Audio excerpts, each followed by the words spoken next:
가끔 그 항문으로도 좀 이상한 걸 놓고 오실 때가 있으세요. 자, 요거 때문에 제가 19금 얘기를 드렸는데,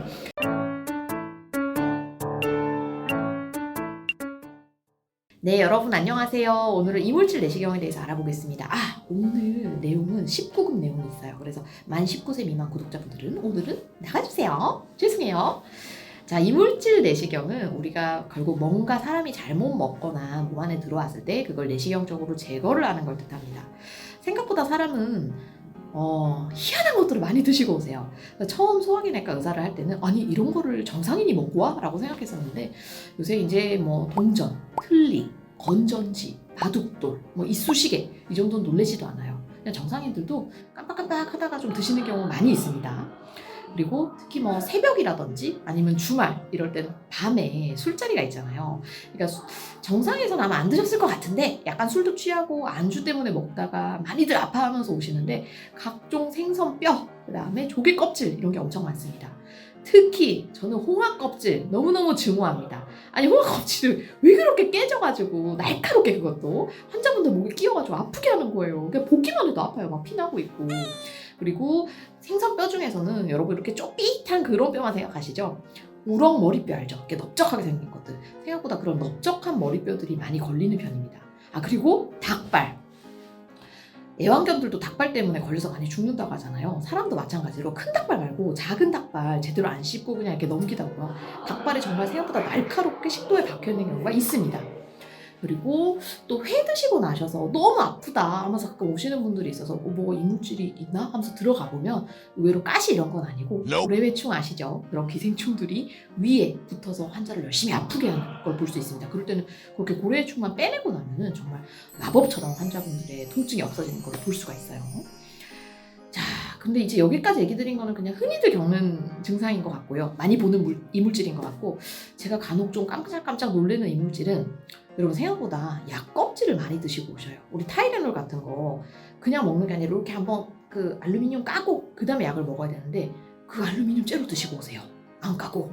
저는 이게 뭐 치매라든지 아니면은 나이 드신 분들이 잘못 그러셨나 생각했는데, 의외로 그냥 젊은 멀쩡한 성인분들이 많이 그러시고, 특히 뭐 애기 키우신다든지 아니면 일이 너무 바쁘다든지 하면 이제 그거 까야 된다는 것까지 까먹고 뭐 주무시다가 이렇게 드시고 오는 경우도 있고, 어르신들은 옥돌을 그렇게 많이 삼키고 오십니다. 옥돌이라고 뭐 입에 물고 자면은 좋은 기운이 난다고 알려진 물질이 있나 봐요. 근데 그걸 입에만 물고 주무셔야 되는데 주무시다 보니까 삼키시는 거예요, 무의식적으로.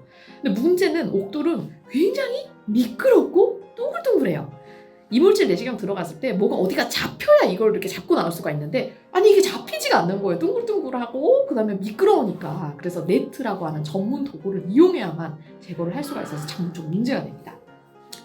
그리고 약간 이제 정신이 조금 똑바르시지 못하신 분들, 아니면 자살 목적이 있는 분들 가면 칫솔 드시고 오실 때도 있고, 커터칼 드시고 오실 때도 있습니다. 진짜 커터칼은 빼내는 의사 입장에서도 너무 고통스러운데요. 이 커터칼이 나오면서 이게 베이는 게 보여요. 그러니까 이 베이는 거를 최소화해야 되는데, 환자분은 또 제 마음을 이해를 못하고 그 와중에 또 계속 구역질을 하십니다. 구역질 한 번 할 때마다 이렇게 수축되면서 커터칼이 계속 베이는 거예요. 그래서 막 환자한테 막 소리 지르면서 절대 구역질 하시면 안 돼요 막 얘기하고 정말 막 난리 법석을 하면서 겨우 뺀 적도 있고 그렇습니다.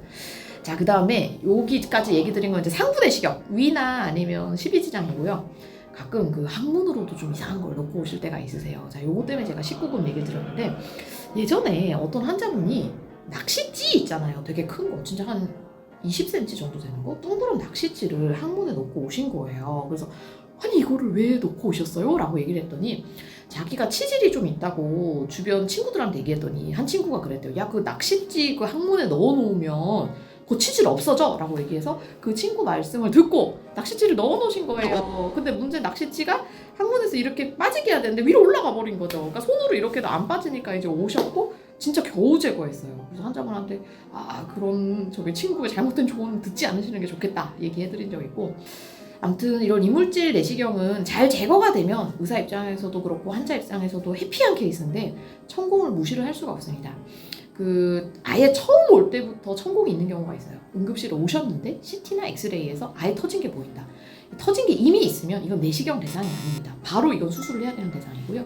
간혹 또 내시경을 빼고 났는데 뒤늦게 지연성 천공이 생기는 경우도 있어요. 아까 얘기 드린 커터칼이라든지 이런 거는 배어 있다가 나중에 진짜 천공이 생길 수 있어서 간혹 이물질 내시경 하고 나서 의사들이 하루 이틀 입원하세요라고 얘기를 드릴 때가 있을 거예요. 그럴 때는 바쁘다고 그냥 퇴원하지 마시고 가급적이면 그런 경과관찰을 하고 가시는 게 건강에 좋습니다. 네, 오늘은 쉬어가는 타임으로 이런 이물질 내시경 잘 한번 얘기 드려봤고요. 저는 소화기내과 한 이후로 그래서 홍합탕이랑 그다음에 그 우럭머리 안 먹습니다. 너무 걸린 걸 많이 봐서. 여러분도 조심하시고 항상 건강하세요.